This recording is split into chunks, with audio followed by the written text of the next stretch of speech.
Yeah, the Seawolves, I mean, they played a great match today. And, they may feel a little bit unlucky with how a couple of the ways the ball bounced. But, it was a good start to their season. And they had some good chances, especially at the end there to tie it up. But, like I said, the ball just didn't bounce their way at all times. But they should be proud of themselves. And they look like they're keeping their head high out there. A good effort in the second half in particular. A lot of fight shown by North Sound. That beautiful goal on the long strike from Durant. And a couple of opportunities late, but they couldn't convert. The difference in the game, really, that trip and fall at the back in the 16th minute. Yeah, Hamer's not too happy with himself on that one. He continued to play a great game after the mishap, but unfortunately, he can't take those away, and it's going to damage the score and hurt their defense a little bit in the beginning of that game. Nick Hamer turned around and made up for it, though. A lot of brilliant defensive work. The rather smaller Hamer bodying up the big forwards for Portland, not afraid to go in there and play physical against a bigger man, and stopped a couple of attacks before they could form. Yeah, he was in on the side of the substitute Sherrod for the Timbers all game, tugging, pushing, earning his position. And besides that slip up, he played a solid game in the back, and he really held that defense together.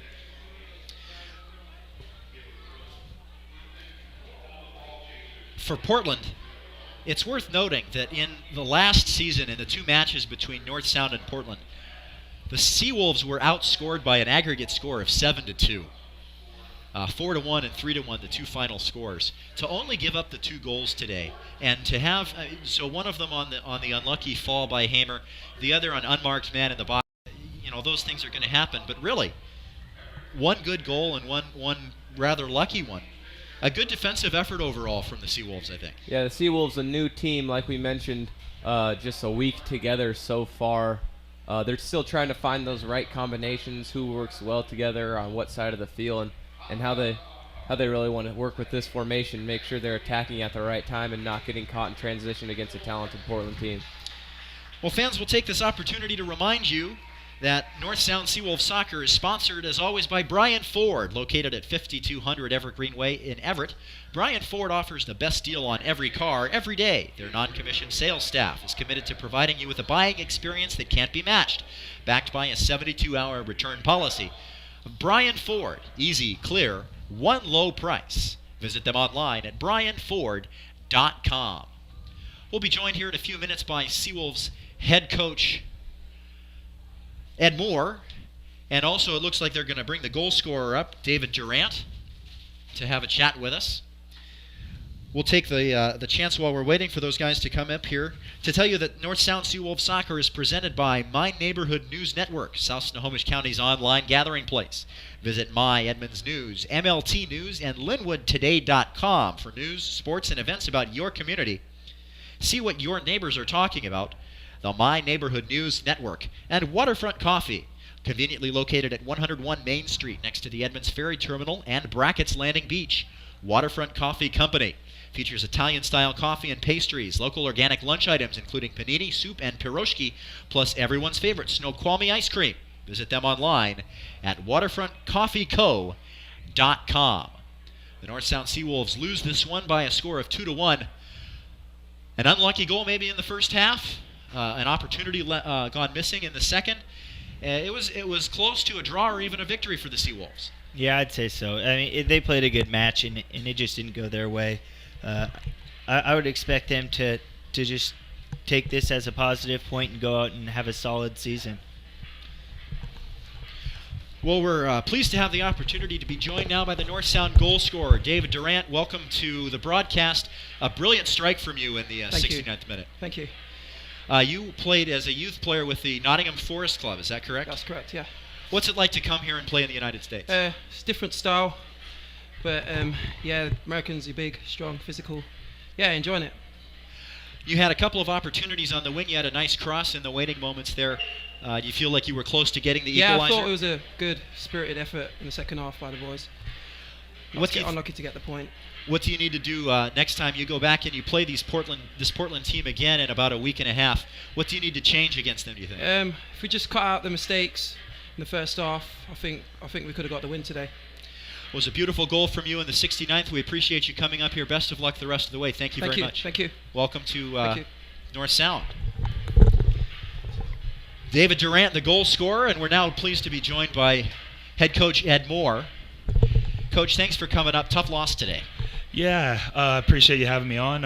It was a tough one, but it gives us a good starting point, and now we know what we need to continue to work on and how we can change things for the next game. So, on the first goal, open man in the box, Phillips, what broke down?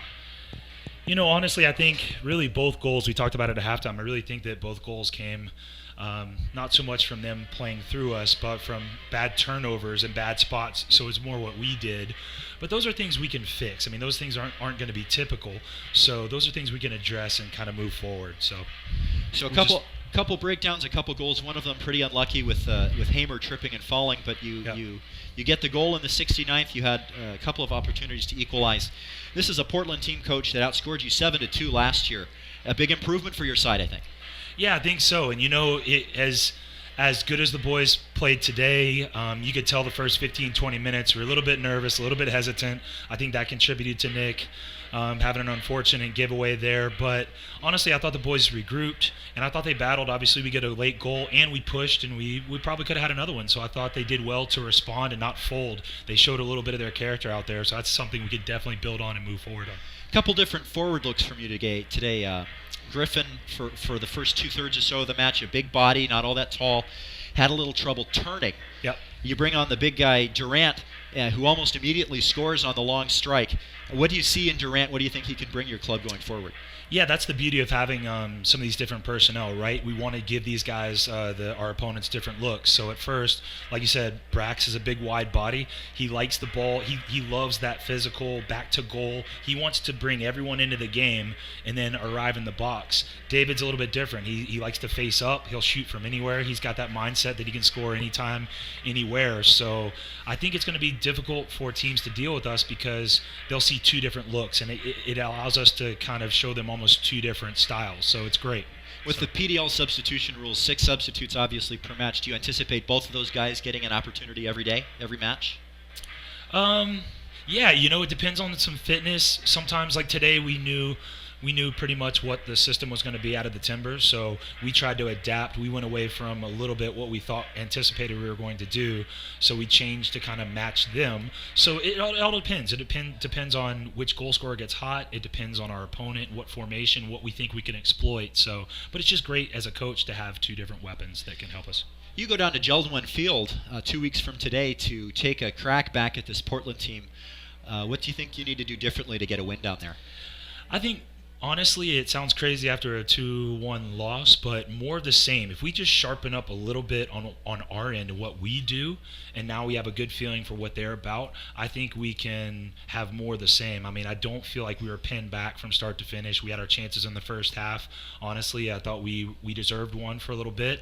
We were unlucky not to get it, but I think we'll make adjustments as we come along. So now we'll have another couple weeks to get our personnel playing together, which we haven't had.